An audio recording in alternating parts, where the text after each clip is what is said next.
नमस्कार, मैं हूँ संजय शर्मा। आप देख रहे हैं 4 पीएम बिहार। बहुत तेज़ी से राजनीति बदल रही है। प्रधानमंत्री डर गए हैं जैन जी से, जैन अल्फा से। डर दिख भी रहा है चेहरे पे। केपी मलिक जी ने दैनिक भास्कर के राजनीतिक संपादक, उन्होंने पूरे विस्तार से समझाया है कि हो क्या रहा राजनीति में। चलते हैं सीधा उनके पास। 4 पीएम न्यूज़ नेटवर्क में बहुत-बहुत स्वागत। आपका हार्दिक अभिनंदन केपी मलिक साहब। बहुत-बहुत धन्यवाद संजय जी, आपका भी और हमारे दर्शकों का भी बहुत-बहुत धन्यवाद, आभार। आज लग रहा है आपके गले में थोड़ी राहत है। आपने मुझे कल कहा था ना काढ़ा बना के पियो, तो मैंने पता नहीं क्या-क्या उसमें डाल-डाल के काढ़ा बनवा के पिया, तो कुछ थोड़ा-सा आज चैन आया। मैं तो डर रहा था कि कोरोना फैल रहा है, कहीं कोरोना ना हो गया हो। आज सुबह ही सुबह मैं सुबह देर में उठता हूँ, लेकिन आज सुबह-सुबह मुझे बड़ा गर्व का महसूस हुआ कि रासाज इंटरनेशनल स्कूल है मुंबई में, तो उनके जो चीफ ट्रस्टी हैं और प्रिंसिपल हैं, उनका न्योता आया कि अब मैं उनके कार्यक्रम में मुख्य अतिथि के रूप में जाऊँ और वहाँ पे ध्वजारोहण करूँ। तो सुबह 6 बजे मैं निकल गया था। दूर है, 1 घंटा दूर है बम्बई में मेरे घर से, और थकान तो बहुत थी, ऑस्ट्रेलिया से लौटा था, लेकिन बच्चों के संग रहने का सानिध्य मैं मौका छोड़ता नहीं हूँ। और फिर वहाँ पे मैंने बच्चों को कहा कि भई तुम देश के भविष्य हो, तुम जैन अल्फ़ा हो, और पूरा हिंदुस्तान में इस समय जैन जी और जैन अल्फ़ा ने क्रांति कर रखी है। लेकिन मुझे पता नहीं था तब तक कि प्रधानमंत्री जी मेरे पीछे पड़ गए हाथ धो के। मतलब मैंने पता नहीं क्या प्रधानमंत्री जी का बिगाड़ा है। आज का भाषण सुन के लगा कि जैसे भाषण मुझ पे ही फ़ोकस हो। अब लोग हँसेंगे देश के कि मैं ऐसा क्यों कह रहा हूँ, मैं समझाता हूँ क्यों कह रहा हूँ। मैं इसलिए कह रहा हूँ कि मैं अपने स्टूडेंट लाइफ़ में बहुत थिएटर किए थे, मुझे बड़ा शौक था थिएटर का। तो मैं नाटक करता था, मैंने नाटक किए हैं स्टूडेंट लाइफ़ में। फिर नाटक के ज़रिए मुझे एक्टिंग का, लिखने का शौक हुआ। तो मैं कुछ गाने भी लिखता था, कविता लिखता था, फिर बॉलीवुड में काम करने का मौका मिला, फिर पिक्चर बनाई मैंने, सब कुछ लगा लोगों के कर्जा-वर्जा लेके पिक्चर बनाई। पिक्चर का नाम है साहिया, आज मैं विधिवत घोषणा कर रहा हूँ, SAHIY है। साहिया पिक्चर बनाई, बहुत खूबसूरत लव स्टोरी है वो। और सैराट पिक्चर आप सब लोगों ने देखी होगी, सैराट की जो शानदार हीरोइन थी रिंकू राजगुरु, जिसको राष्ट्रीय फिल्म पुरस्कार मिला था वो, और आलिया भट्ट के प्रेमी बने थे गंगू भाई में शांतनु वो, और नीरज कावी जी मुख्य कलाकार हैं, इश्तियाक भाई हैं उसमें। और बड़ी सुंदर लव स्टोरी है वो। सेंसर बोर्ड में गई तो मुझे पता नहीं था कि मोदी जी की भावनाएं वहाँ पहले जा चुकी हैं। सेंसर बोर्ड ने कहा कि साहब ये कुछ-कुछ पिक्चर जो है वो थोड़ी नक्सलवाद को प्रभावित लग रही है। अगर ये शूटिंग यूपी में हुई होती तो हम अभी आपको सर्टिफ़िकेट दे देते। मैंने कहा भाई साहब क्या नक्सलवाद पे अगर प्रभावित लग रही है और यूपी में शूटिंग हो जाती तो इसमें कुछ अलग से सुरखाव के पर लग जाते। भाई झारखंड का जंगल हमने चुना, नेतरहाट एक बहुत सुंदर जगह है। जंगलों के बीच की पूरी ओरिजिनल, हमने ये नहीं कि हम बॉम्बे में सेट लगा लेते, हम वहाँ गए और 1.5 महीने रहे। लोगों ने हमारे फेसबुक पे फ़ोटो देखे होंगे, तो नेतरहाट में शूटिंग करी। तो लेकिन सेंसर बोर्ड ने पिक्चर को अटकाया।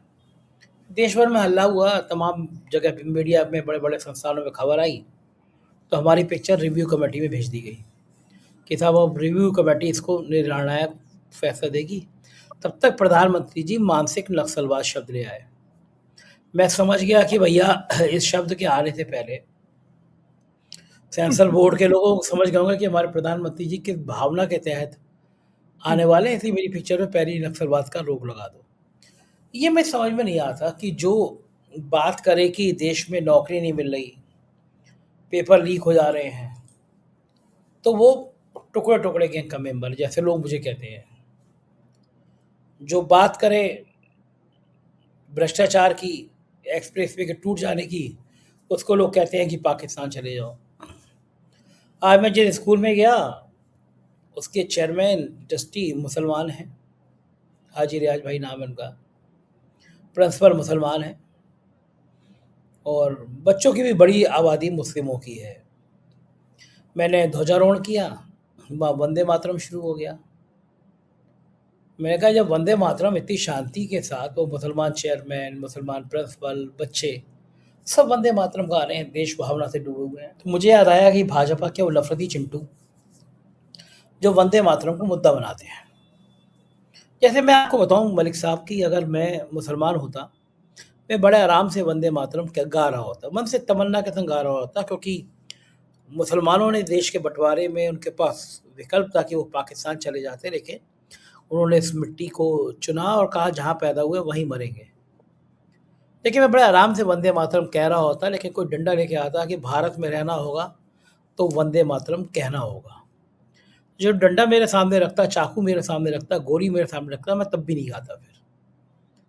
और फिर मैं राहत इंदौरी का शेर कहता, सभी का खून है यहाँ की इस मिट्टी में शामिल, किसी के बाप का हिंदुस्तान थोड़ी है।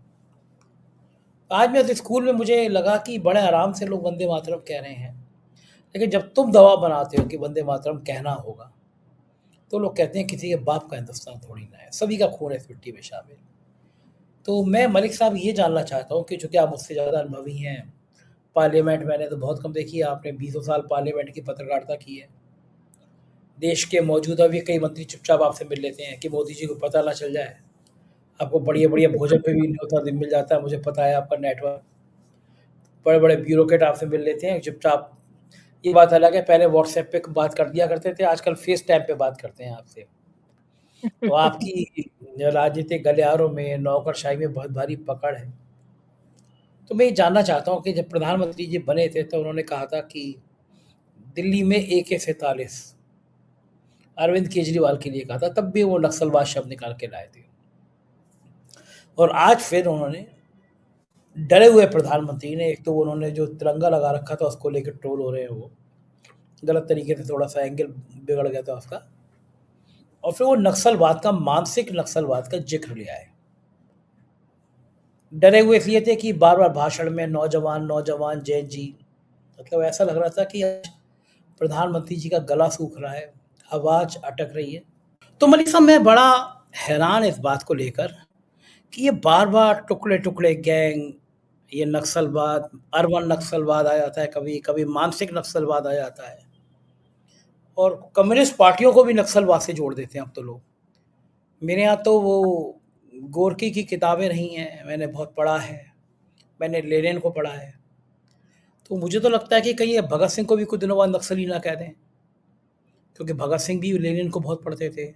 भगत सिंह की जो किताब मैं नास्तिक हूँ, उसका बहुत लंबा-चौड़ा अनुवाद है, वो जो इनकी विचारधारा से मेल नहीं खाता। लेकिन ये दिमाग का कीटाणु क्या जैन जी ने, जैन अल्फ़ा ने इतना बिगाड़ दिया कि अब प्रधानमंत्री जी लाल किले की प्राचीर से इतना गड़बड़ा गए। आज का जो भाषण था, आत्मनिर्भर भारत, मतलब कान पक गए हैं 2014 से। 25 साल पे आगे की प्लानिंग, 2047 में भारत ऐसा होगा।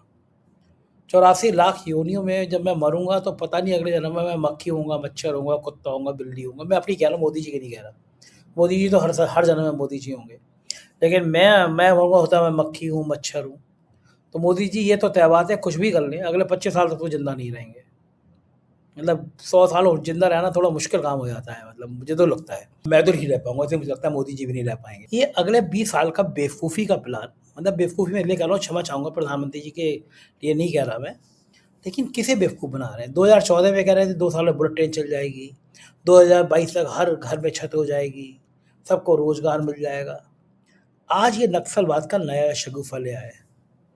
आज के भाषण को लेकर आपका क्या मानना है? ये मैं जानना चाहूँगा मलिक साहब आपसे। देखिए संजय जी, आज प्रधानमंत्री ने लाल किले की प्राचीर से जो भाषण दिया है, वो बहुत महत्वपूर्ण भाषण होता है। साल भर में एक दिन, स्वतंत्रता प्राप्ति के दिन ये भाषण होता है, और देश जो है खुशी के माहौल में भी रहता है, और देश को कहीं न कहीं ये रहता है कि भई इस दिन हम आज़ाद हुए थे।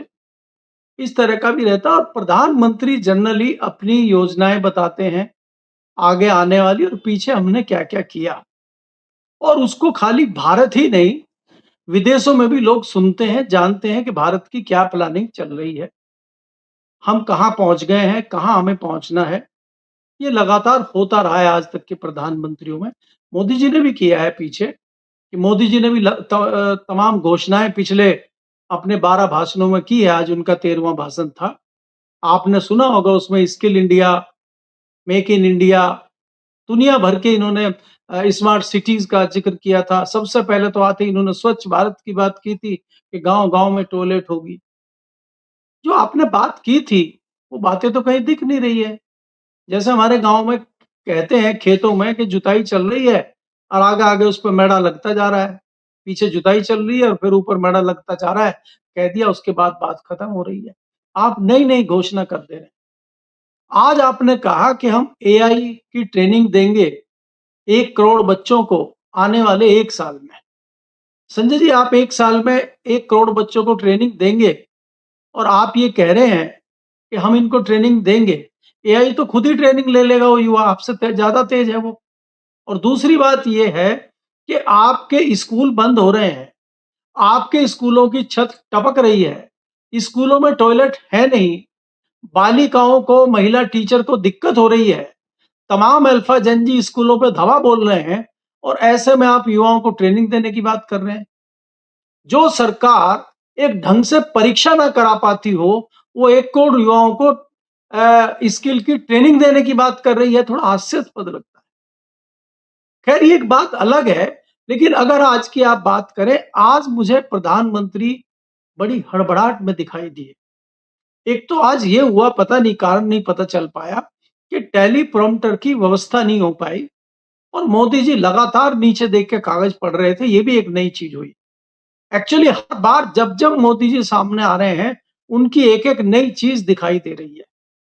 इस बार के मानसून सेशन में हमने देखा कि प्रधानमंत्री मोदी जी हाउस में आए और जनगण मन हुआ और उसके बाद गायब। सीधे फिर जो है वंदे मातरम हुआ लोकसभा में और फिर प्रधानमंत्री मोदी जी और गृह मंत्री जी गायब। आज लाल किले की प्राचीर पे मोदी जी प्रकट हुए और उन्होंने वही अपना मन की बात शुरू किया। और जो मंत्री वहां बैठे हुए थे, जो दूसरे लोग बैठे थे, उनकी बॉडी लैंग्वेज देखने से लगता था कि वो किस प्रकार से बोर हो रहे हैं। वही घिसी पिटी बातें, वही करीब 1.5 घंटे का भाषण था, 1.25 से 1.5 घंटे का भाषण था, लेकिन उसमें कोई नई बात हमें दिखाई नहीं दी। नई बात जो दिखाई थी वो ये है कि कहीं न कहीं युवाओं का खौफ उनके अंदर है। इसीलिए वो बार-बार यूथ की और युवाओं की बात कर रहे थे। और उनको ये भी पता है कि युवा क्या करेगा, कहाँ तक खतरनाक है, कौन-कौन क्या कर रहे हैं, तो उसी पे लपेट के उन्होंने एक ऐसा जुमला दिया है आज कि मानसिक नक्सल या दिमागी नक्सल एक्टिव हो गए हैं। हथियारी नक्सल जो थे वो तो हमने खत्म कर दिए हैं, हमारे चाणक्य अमित शाह जी ने, वो तो हमने खत्म कर दिए हैं। इसलिए हमारे जो राष्ट्रीय सेठ हैं, अब उनके लिए चाहे छत्तीसगढ़ हो, चाहे झारखंड हो, चाहे मध्य प्रदेश के जंगल हो, अब वहां कोई रुकावट उनके लिए नहीं है। लेकिन ये जो दिमागी नक्सल हैं, जिनको मैंने पहले नाम दिया था अर्बन नक्सल, और जब पार्लियामेंट में सवाल पूछा गया कि अर्बन नक्सल कौन है, इसकी परिभाषा क्या है, तो हमारे माननीय गृह मंत्री ने कहा था कि नहीं, कोई परिभाषा नहीं है, कोई अर्बन नक्सल नहीं है। चलिए, बात खत्म हो गई। अब ये फिर दिमागी नक्सल आ गया। अब जो अगली बार सेशन आएगा, अब पहली बात तो यही नहीं पता कि जो सेशन आएगा उसमें प्रधानमंत्री मोदी और गृह मंत्री अमित शाह जाएंगे कि नहीं जाएंगे। अगर गृह मंत्री जी प्रकट होते हैं अगली लोकसभा में और वहां यह सवाल पूछा जाता है कि दिमागी नक्सल क्या है, तो वही समझा पाएंगे, क्योंकि बाकी लोगों को तो दिमागी नक्सल समझ में नहीं आया, जैसे आज तक कॉकरोच को समझ में नहीं आया, जैसे आज तक आंदोलन जीवी समझ में नहीं आया। अरे भाई, आपसे अगर किसान कोई मांग करे, किसान कोई अपनी समस्या आपके सामने लेके आए, तो आप उसको जो है आंदोलन जीवी कह दीजिए, आप उसको पाकिस्तानी कह दीजिए, आप उसको खालिस्तानी कह दीजिए। आपसे कोई युवा मांग करे, कोई छात्र मांग करे, तो आप उसको कॉकरोच कह दीजिए, कीड़ा मकोड़ा कह दीजिए। आपसे अगर कोई या दूसरा व्यक्ति सवाल पूछे, कोई बौद्धिक वर्ग का व्यक्ति सवाल पूछे, कोई पत्रकार पूछे, कोई पढ़ा लिखा व्यक्ति पूछे, कोई देश का नागरिक आपसे सवाल पूछे, तो आप उसको दिमागी नक्सल कह दीजिए और इनसे कह दीजिए कि इनसे निजात पानी है, क्योंकि ये सवाल बहुत पूछते हैं, क्योंकि आपको तो वो पसंद है जो सवाल पूछते नहीं है। संजय जी, मैं एक बहुत बड़ा सवाल आज करता हूं, आरएसएस से भी करता हूं, भाजपा से भी करता हूं, सरकार से भी करता हूं। क्या आप ईमानदारी से बता सकते हैं कि इस सरकार में, आरएसएस में या भारतीय जनता पार्टी में 5 विद्वान व्यक्ति हैं जिन्होंने कुछ पुस्तकें लिखी हों, जो मास्टर हों किसी रणनीति के, जो मास्टर हों किसी पॉलिसी के, जो मास्टर हों किसी सब्जेक्ट के? बताइए जरा, आप ही बता दीजिए, है कोई? तो मोदी जी की टीम में क्या है, जिनको आप विदेश नीति का ज्ञाता बता रहे थे? क्या विदेश नीति हुई? रघु, खाका रखिए आप जो फाइनेंस मिनिस्टर लाए थे हीरा चुन के और कह रहे थे इनसे बड़ा इकोनॉमिक्स दुनिया में पैदा नहीं हुआ, निर्मला सीतारमन जी, उन्होंने क्या किया बताइए? खाका देश को बताइए भाई, मुझे मत बताइए। जो गडकरी जी बता रहे थे कि एयर स्पेस वाली सड़कें बनवाएंगे, सैटेलाइट वाली सड़कें बनवाएंगे, वो आपके सामने है। आप क्या कर रहे हैं? और दूसरी बातें जो है जिस पे आप बार-बार मैं कहता हूं जिसके बलबूते आप चले थे, जिस भगवान को आप राम लाए थे, तस्वीर जारी की थी आपने कि बाल राम को लेके आप मंदिर में बिठाने जा रहे हैं। उस बाल राम का क्या हुआ? उसके घर में ही पानी चू रहा है, उसके घर में ही डकैती चल रही है, उसके घर में ही चोरी चल रही है और आपके मुंह में दही जमी हुई है। आज क्यों नहीं बोला आपने? झारखंड में तो दूसरी सरकार है, वहां भी आंदोलन चल रहा है, वहां भी पर्चा लीक हो रहा है, वहां भी परीक्षाओं में घोटाले घपले हो रहे हैं। क्यों नहीं बोले प्रधानमंत्री जी आप? क्योंकि आप इसलिए नहीं बोले कि आप झारखंड पे बोलेंगे तो आपको जंतर मंतर पे भी बोलना पड़ेगा और जंतर मंतर पे तो आपको बोलना नहीं है। संजय जी, लगातार 24 घंटे से आंदोलन चल रहा हरियाणा के हिसार में, हांसी में। किसान अपनी मांग रख रहे हैं सरकार से और सरकार जो है उनके ऊपर दमन चक्र चला रही है।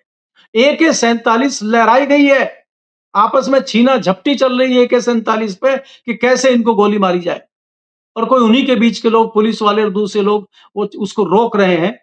अब वो जवान है क्या है, सादी वर्दी में व्यक्ति है, अब वो कौन है, पुलिस का आदमी है, जवान है, क्या है, किसी को नहीं पता। ये चल रहा है देश में। कितना बढ़िया होता संजय जी कि आज प्रधानमंत्री जी कहते कि जो युवा नाराज हैं, भाई ये हैदराबाद के युवा एकाएक नाराज कैसे हो सकते हैं? ये राजस्थान के बच्चे कैसे नाराज हो सकते हैं कि स्कूल के खिलाफ धरना दे रहे हैं? मैं खुद आके बात करूंगा सबसे और क्या समस्या है मुझे आप समझाइए। तो क्या पता युवा आपके मुरीद हो जाते। लेकिन आप तो महामानव हैं, आप तो इन कीड़े मकोड़ों से बात करते ही नहीं है। आप तो ये कह रहे हैं कि कौन है ये दिमागी नक्सल, कौन है इनके पीछे। आपने देखा मनन मिश्रा जी ने क्या किया कि ये कौन है आंदोलनकारी। आप उसकी जांच भेजिए, किसने ड्राफ्ट किया, किसने चिट्ठी ड्राफ्ट की, किन किन ने साइन किया। आप क्या करेंगे भाई उनका डाटा लेके? आप उनको प्रताड़ित करने का काम करेंगे। जैसे जंतर मंतर पे कौन कौन लड़कियों ने भाग लिया, कौन कौन एग्रेसिव थी, क्या क्या उन्होंने किया, उनका डाटा लाइए ताकि उनको हम प्रताड़ित, पुलिस प्रशासन भी प्रताड़ित करे और हमारे जो गुंडे हैं, हमारे जो बाकी दल हैं, वो भी उनको परेशान करें। क्या आपके पास भी है क्या कि ये जो आप नक्सली, दिमागी नक्सल बता रहे हैं, तो क्या बजरंग दल को भी दिमागी बजरंग दल बताएंगे क्या? उसको भी हथियारी बजरंग दल बताएंगे क्या? तो आपके पास भी तो है हथियारी बजरंग दल। वो कहीं भी घुस जाता है, किसी की भी गाड़ी तोड़ देता है, तो उस पे कैसे कंट्रोल करेंगे? तो बहुत सारे सवाल उठते हैं।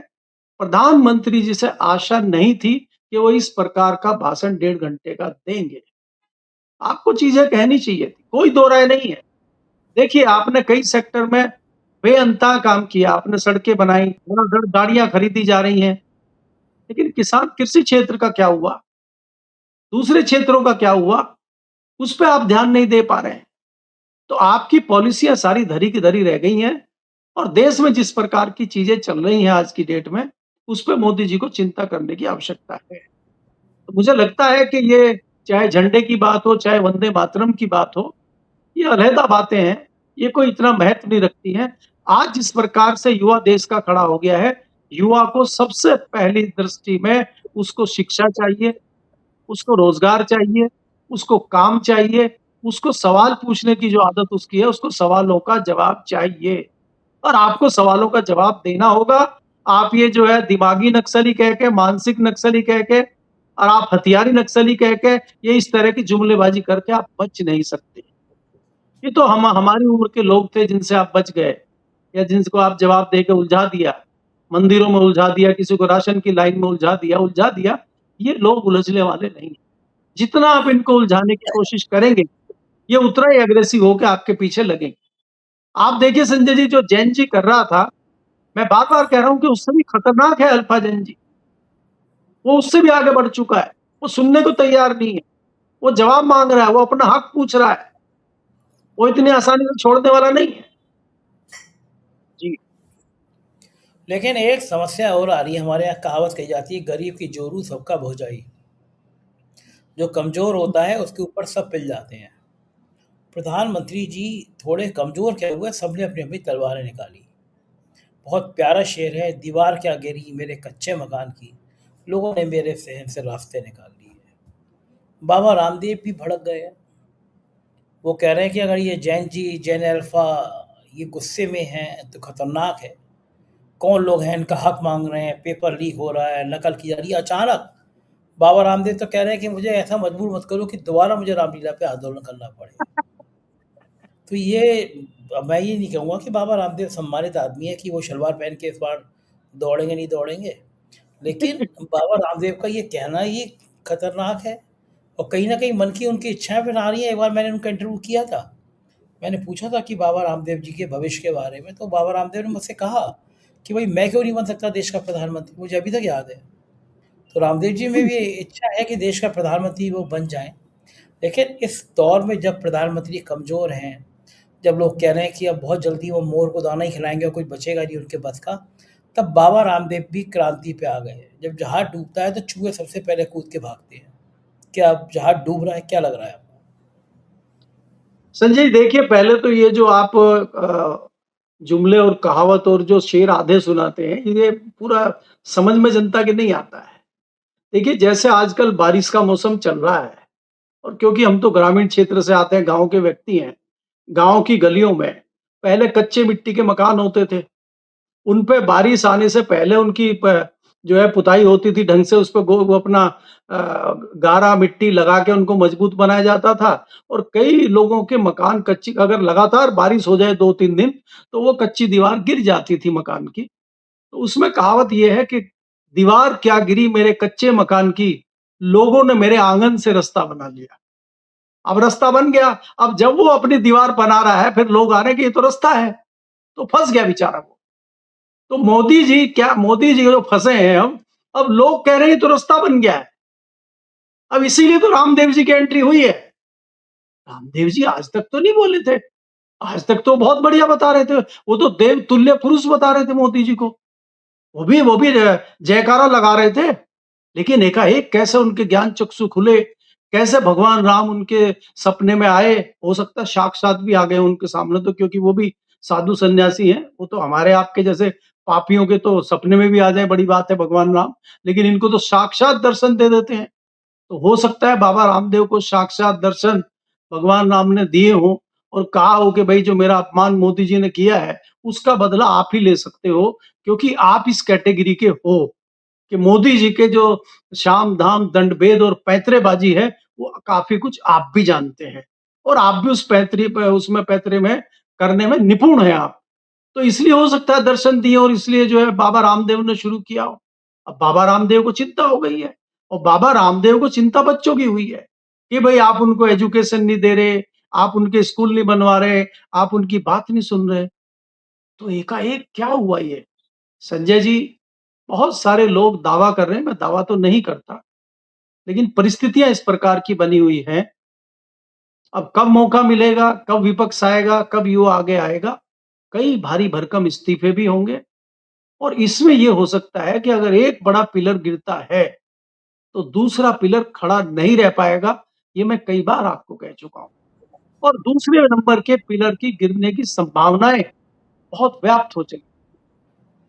तो इसकी आशंका है कि दूसरा पिलर गिर सकता है, क्योंकि प्रेशर अब खाली बाहर से नहीं आ रहा, अंदर से भी प्रेशर आना शुरू हो। तो इसलिए जो हम बार-बार करते थे, अब तो हमें डर लगने लगा है कहने में, हम तो बहुत दिन से कह रहे हैं लेकिन बात सच होती नहीं है। हालाँकि दिखती बाद में है लोगों को, चल तो बहुत दिनों से रही है, ये कोई मामला एकाएक तो पका नहीं है, आम जब टपक के गिरेगा तब कहेंगे हाँ पक गया। लेकिन हमें तो पता है 1 महीने से पक रहा है ये, जिस दिन टपकेगा उस दिन सबको पता लगेगा। भाई मैं आपको 2024 के चुनाव से पहले से कह रहा हूँ कि भारतीय जनता पार्टी की स्थिति यूपी में बहुत खराब है। जब लोग 50, 60, 70 सीट से नीचे नहीं आ रहे थे, तब हम 20-25 की बात कर रहे थे। तो आज भारतीय जनता पार्टी की 33 सीटें हैं यूपी में और कुछ सीटें किस प्रकार से लाई गई हैं, वो बखूबी आपको पता है। चाहे वो बनारस की सीट हो, चाहे वो दूसरी कोई सीटें हो। तो 25 सीटें भारतीय जनता पार्टी की यूपी में हैं, तो इसका मतलब आप लगा लीजिए। परिस्थितियां बहुत गंभीर हो चली हैं भारत में। आपको पता है कि जिस प्रकार से हमारे तथाकथित चाणक्य घूमे हैं पिछले दिनों महाराष्ट्र में, तमिलनाडु में, आंध्र प्रदेश में, बाकी जगहों में, वहां से निराश लौटे हैं दिल्ली में। तो वो निराशा बताती है कि समय गंभीर हो चला है पर स्थिति बहुत अच्छी नहीं है, परिस्थितियाँ बहुत अच्छी नहीं है। रामदेव की वाली सूची में लंबी फ़हरिस्त है, धीरे-धीरे सूची आपके सामने आएगी और धीरे-धीरे आपको नए-नए नाम पता चलेंगे। जी। बिल्कुल ठीक कह रहे हैं मलिक साहब, हालात ऐसे ही नाजुक दिखाई भी दे रहे हैं। बहुत-बहुत शुक्रिया, आपने मुझे समय दिया, बातचीत की। Thank you sir. ये देखिए के मलिक जी, पूरी बातचीत अगर आपने सुनी होगी तो लगा होगा आपको कि इस बार प्रधानमंत्री जी नौजवानों से डर गए हैं, असंतुलित हैं। उनको समझ आ गया कि देश भर के जो नौजवान बच्चे खड़े हो गए हैं, जेन जी, जेन अल्फा, छोटे-छोटे बच्चे अपनी मांगों के समर्थन में पूरे देश की राजनीति बदल दी है। आपको क्या लगता है? कमेंट करके ज़रूर बताइएगा। शुक्रिया, थैंक